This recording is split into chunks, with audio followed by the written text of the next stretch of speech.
Namaste. Welcome back to Yoga Almika's new session.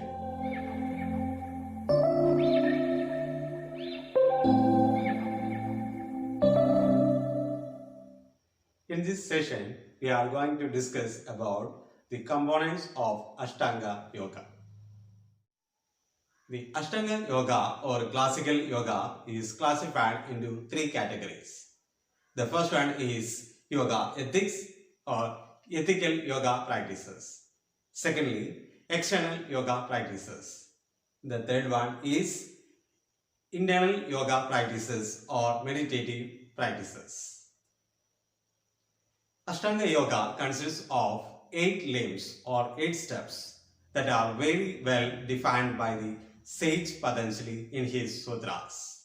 So let us talk about these 8 limbs of the yoga tree of divine union. Patanjali Yoga Sutra mentions the 8 limbs of yoga as Yama Niyamasana, Pranayama, Pratyahara, Dharana, Dhyana, Samadhayo Ashtavankani. The 8 limbs of yoga are Yama, abstinence, the code of conduct. Niyama, observances, the rules. Asana, the postures. Pranayama, breath control. Pratyahara, withdrawal of senses. Dharana, concentration. Dhyana, meditation. Samadhi, superconscious state.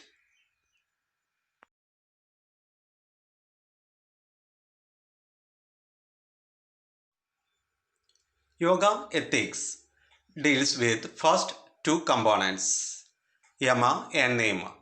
External yoga practice deal with three components, that is asana, pranayama, pratyahara.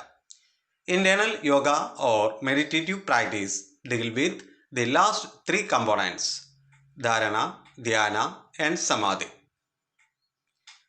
Everything has to begin at the foundation and move upwards to build strong and perfect. Let us take these 8 limbs one by one and see what they mean for us in our life.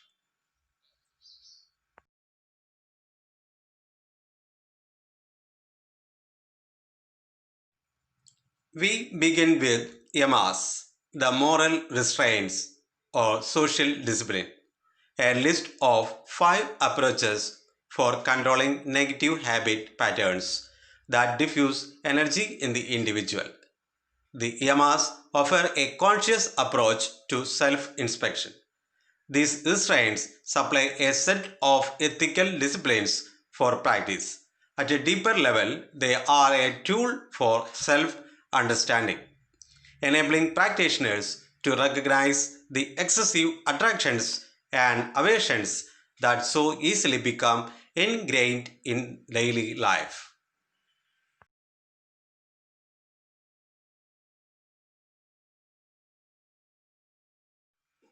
The sage Patanjali describes Yama in Samadhi Padam's 30th Sutra as Ahimsa Satyamasteya Brahmacharya Abharigraha Yama.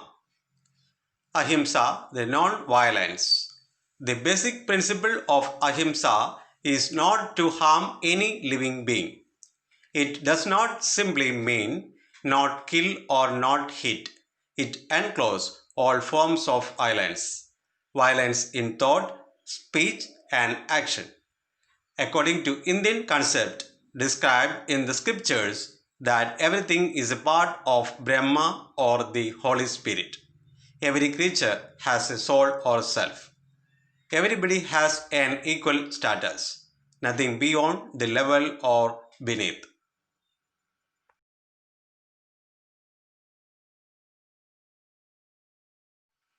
Satyam, truthfulness. Satyam means as I say, so I do. Being true to our promises and vows. Truth and love are the ultimate realities of this world, and a yogi must adopt these realities in his thoughts, values, words, and actions. But Satyam doesn't mean we have to tell everything. If the truth is neither kind nor beneficial to the listener, then it should not be spoken. But do not say any lie to make someone happy.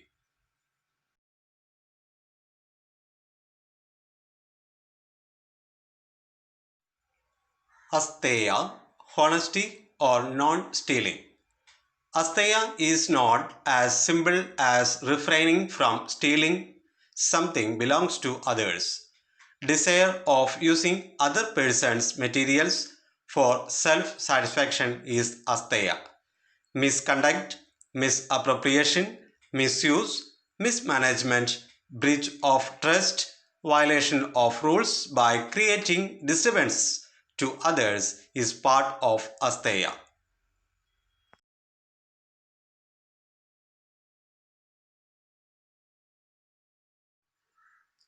Brahmacharya, that is celibacy.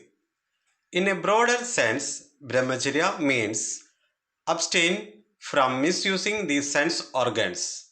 It actually means one who is Brahma Acharya. This means one whose actions are all dedicated to God, one whose actions are all pure and holy. It means one whose attention, energy, and life are focused on God.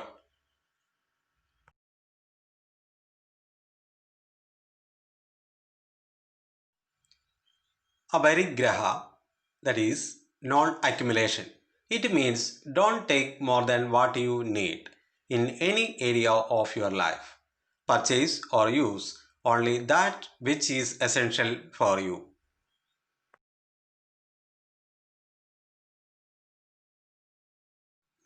Niyama, the second rank or limb of the Ashtanga system, is a list of observances or personal discipline, positive habit patterns that guide yoga practice.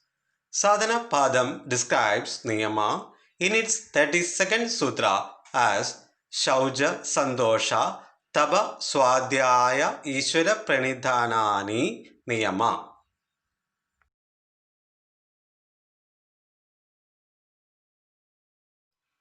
Shauja, the purity, it means cleanliness or purity on your thoughts, words, actions, and surroundings.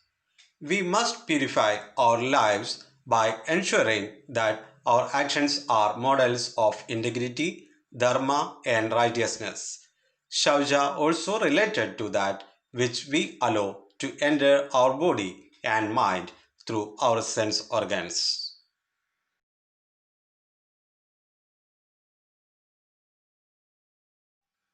Sandosha, the contentment.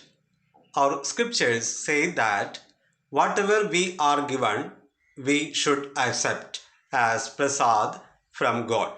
Accept more, expect less.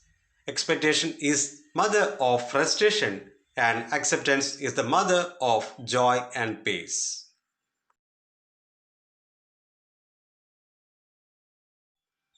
Tabas, austerity or sadhana. Tapas is a systematic process of concentrating on achieving an aim. These are of three kinds that are related to body, that is kaiga, speech, that is vajika, and mind, manasika. Tapas does not mean only doing japa or fasting or doing any kind of ahudis in the yajna.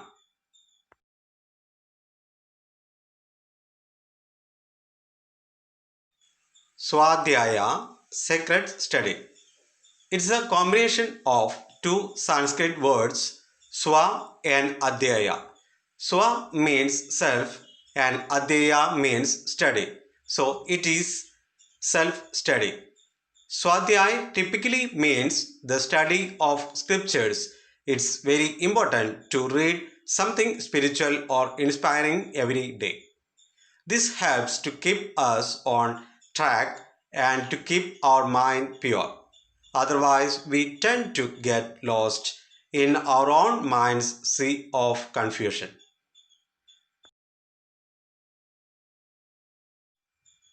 Ishvara Pranidhan, that is devotion. It doesn't matter what name or what form of the divine you worship.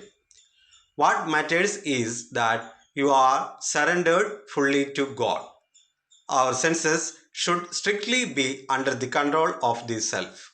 Surrender and have faith. Trust that this divine energy will support and guide you.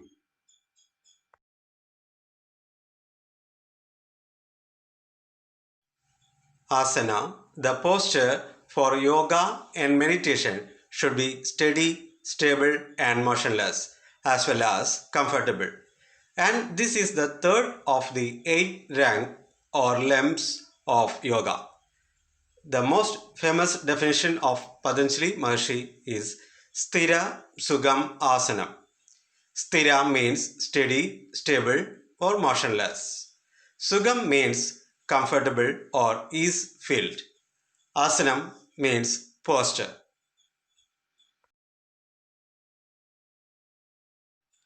Pranayama Tasmin sadi shwasa prashwasayo gadi vicheda pranayama.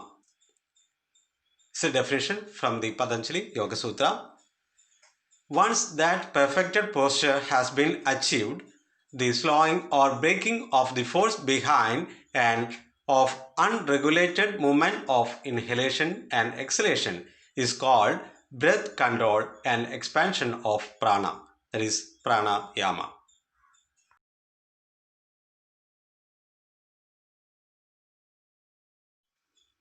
प्रत्याहार स्वविषया असंप्रयोगे चित्तस्य स्वरूपे अनुगरा इव इंद्रियाणां प्रत्याहार.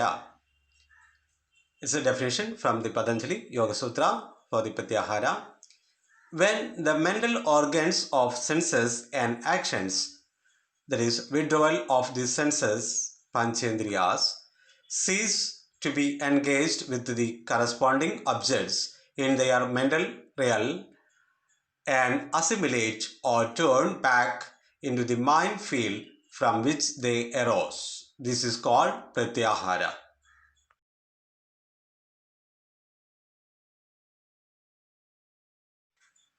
Dharana Deshabandha Chittasya Dharana. It's a definition from the Patanjali Yoga Sutra. Concentration, that is dharana, is a process of holding or fixing the attention of mind onto one object or place and is the sixth of the eight ranks or limbs.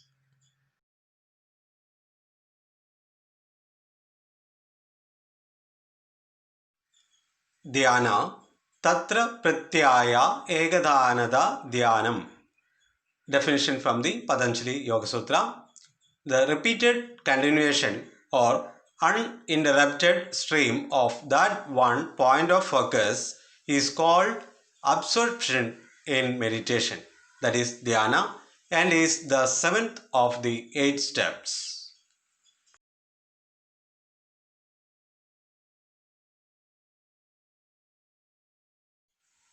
Samadhi tam eva arthamatra nirbhasham surupa shunyam eva samadhi. Definition from the Patanjali Yoga Sutra. When only the essence of that object, place or point shines forth in the mind as if devoid even of its own form, that state of deep absorption is called deep concentration or samadhi, which is the eighth rank or limb.